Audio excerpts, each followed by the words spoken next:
ایک شخص زندگی موت کی جنگ لڑ رہا تھا اور اس کے 4 بیٹے تھے. جو سب سے چھوٹا بیٹا تھا اس نے اپنے دوسرے 3 بھائیوں کو جمع کیا اور ایک عجیب سا فیصلہ ان لوگوں کے سامنے رکھا. کہا دیکھو والد بیماری سے جنگ لڑ رہے اور انہیں خدمت کی ضرورت ہے. کہا فیصلہ یہ ہے کہ اگر باپ کی خدمت میں کروں تو وراثت سے مجھے حصہ نہیں ملے گا، اور اگر باپ کی خدمت تم کرو تو تمہیں وراثت سے حصہ نہیں ملے گا.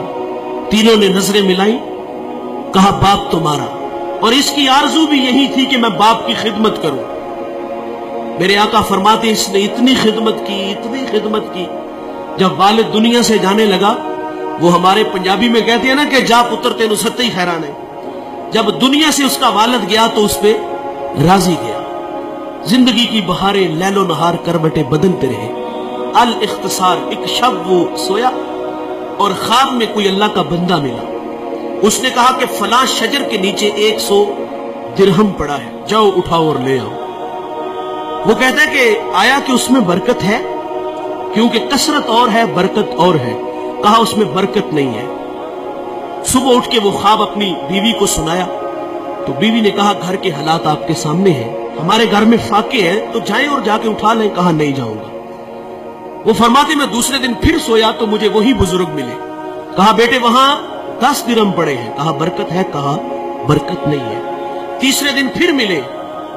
کہا وہاں 1 درہم پڑا ہے. کہا برکت ہے؟ کہا ہاں اس میں برکت ہے. گئے اور وہاں 1 درہم پڑا تھا، اٹھایا اور بازار چلے گئے. اور وہاں ایک شخص آواز دے رہا تھا 1 درہم میں 2 مچھلیاں.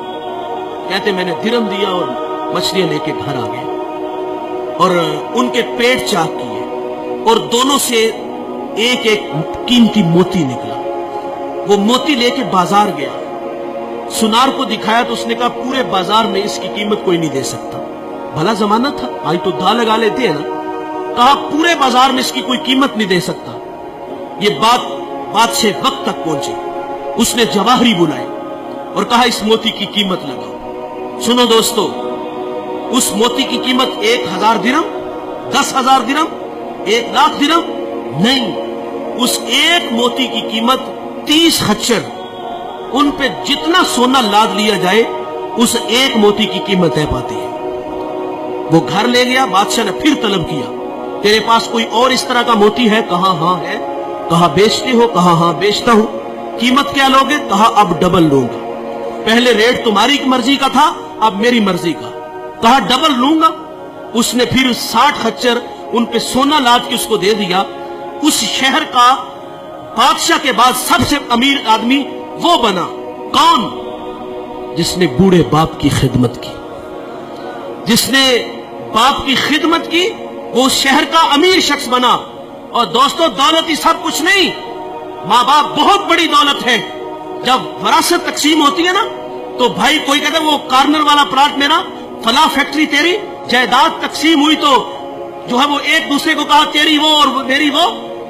اور جب بوڑھے ماں باپ کی باری آتی ہے تو اس وقت تماشا دیکھنے والا ہوتا ہے. وہاں ہر بیٹے کی آرزو یہ ہوتی ہے کہ یار یہ باپ دوسرے بھائی کے کھاتے میں چلا جائے نا تو میں تھوڑا سا آسودہ ہو جاؤں گا. اب کوئی کہتا ہے 1 مہینہ تم میرا ذرا نکالو نا، میرے تو بچے چھوٹے چھوٹے ہیں، میرے خرچے زیادہ ہیں. اور بچپن میں وہ 500 کی دہاڑی لگاتا تھا اور اس کے 5 بھائی تھے تم.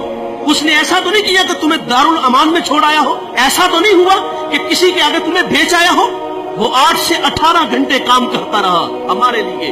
اور آج وراثت تقسیم ہوئی تو کہا باپ تیرا، ماں تیری، تیرا کچھ نہیں لگتا. وہ ہمارے لیے انہوں نے کتنی قربانیاں دی، کتنی محبتیں بانٹی. آج کی اس بزم میں میں اور آپ عزم کریں کہ آج کے بعد ہم ماں باپ کا دل نہیں دکھائیں گے. ماں باپ ناراض ہیں تو ابھی جا کے ان سے معذرت کر لیں. یقین جانے ایک لمحہ لگتا ہے. میں پچھلے دنوں ٹوبا ٹیک سنگھ ایک جگہ خطاب کرنے گیا تو وہ بچہ مجھے دلائل دینے لگا کہ والدین کی زیادتی ہے. بڑی عجیب سی باتیں کرنے لگا. لیکن میں نے اس کے دل کے دروازے پہ دستک دی. اللہ کا شکر ہے کہ وہاں جھٹکا لگا اور وہ مجھے کہتا وہ نہیں مانے گے. میں نے کہا جاؤ تو صحیح یار.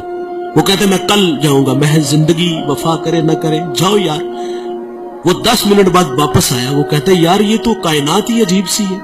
میں بس جا کے ہاتھ باندھ کے کھڑا ہوا ہوں اور مجھے میرے باپ نے مجھے سینے سے لگا لیا.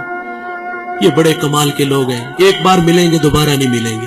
اللہ تعالیٰ سے دعا ہے کہ اللہ ہمیں ان کی قدر کرنے کی توفیق عطا فرمائے۔ اس ویڈیو کو شیئر ضرور کریں، ہو سکتا ہے آپ کے ایک شیئر سے یہ بات کسی کے دل میں اتر جائے۔